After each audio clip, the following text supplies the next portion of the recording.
ಜೀವನದಿ ಕಾವೇರಿ ನದಿ ತೀರದ ಪ್ರದೇಶಗಳು ಪ್ರವಾಸಿಗರ ಅತ್ಯಂತ ಆಕರ್ಷಣೀಯ ತಾಣಗಳು. ಅದರಲ್ಲೂ ತಲಕಾವೇರಿ, ಭಾಗಮಂಡಲ, ಸಂಗಮ, ಮುತ್ತತ್ತಿ, ಮೇಕೆದಾಟು ಪ್ರವಾಸಿಗರನ್ನು ಕೈಬೀಸಿ ಕರೆಯುತ್ತವೆ. ಇದರಲ್ಲಿ ಮೇಕೆದಾಟು, ಸಂಗಮ ಮತ್ತು ಮುತ್ತತ್ತಿಯಲ್ಲಿ ಕೆಲವು ಪ್ರವಾಸಿಗರು ಮದ್ಯಪಾನ ಮಾಡಿ ಮೈಮರೆತು ಅಪಾಯವನ್ನು ಆಹ್ವಾನಿಸುತ್ತಾರೆ. ಇದನ್ನು ನಿಯಂತ್ರಿಸುವ ಸಲುವಾಗಿ ಅರಣ್ಯ ಮತ್ತು ಪೊಲೀಸ್ ಇಲಾಖೆ ಹಲವಾರು ಕ್ರಮಗಳನ್ನು ಕೈಗೊಂಡಿದೆ. ಇದೀಗ ಹೊಸ ವರ್ಷದ ಸಂಭ್ರಮಾಚರಣೆ ಸಮಯದಲ್ಲಿ ಈ ಪ್ರದೇಶದಲ್ಲಿ ಇಂತಹ ಅವಘಡ ನಡೆಯಬಾರದು ಎಂದು ಕೆಲವು ಪ್ರದೇಶಗಳಲ್ಲಿ ಸಾರ್ವಜನಿಕರ ಪ್ರವೇಶಕ್ಕೆ ನಿರ್ಬಂಧ ವಿಧಿಸಲಾಗಿದೆ. ಪ್ರಮುಖವಾಗಿ ಸಂಗಮ, ಮೇಕೆದಾಟು ಮತ್ತು ಮುತ್ತತ್ತಿಯಲ್ಲಿ ಈ ನಿರ್ಬಂಧವನ್ನು ಕಟ್ಟುನಿಟ್ಟಾಗಿ ಜಾರಿಗೆ ತರಲಾಗಿದೆ.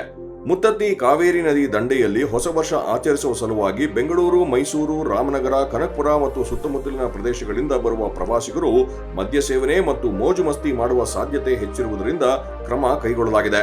ಸಂಭವಿಸಬಹುದಾದ ಅಹಿತಕರ ಘಟನೆಗಳನ್ನು ತಡೆಯಲು ವನ್ಯಜೀವಿ ಸಂರಕ್ಷಣೆ ಹಿತದೃಷ್ಟಿಯಿಂದ ಮುಂಜಾಗ್ರತಾ ಕ್ರಮವಾಗಿ ನಿಷೇಧಾಜ್ಞೆ ಜಾರಿ ಮಾಡಲಾಗಿದೆ. ಅರಣ್ಯ ಇಲಾಖೆ ಮತ್ತು ಪೊಲೀಸ್ ಇಲಾಖೆಯ ಕೋರಿಕೆಯ ಮೇರೆಗೆ ಸಿಆರ್ಪಿಸಿ ಕಲಂ 163ರ ಅನ್ವಯ ಡಿಸೆಂಬರ್ 31ರ ಸಂಜೆ 6 ಗಂಟೆಯಿಂದ ಜನವರಿ 2 ಗುರುವಾರ ಬೆಳಗ್ಗೆ 6 ಗಂಟೆಯವರೆಗೆ ಮುತ್ತತ್ತಿ, ಭೀಮೇಶ್ವರಿ ಅರಣ್ಯ ಪ್ರದೇಶಕ್ಕೆ ನಿಷೇಧಾಜ್ಞೆ ಹೊರಡಿಸಲಾಗಿದೆ.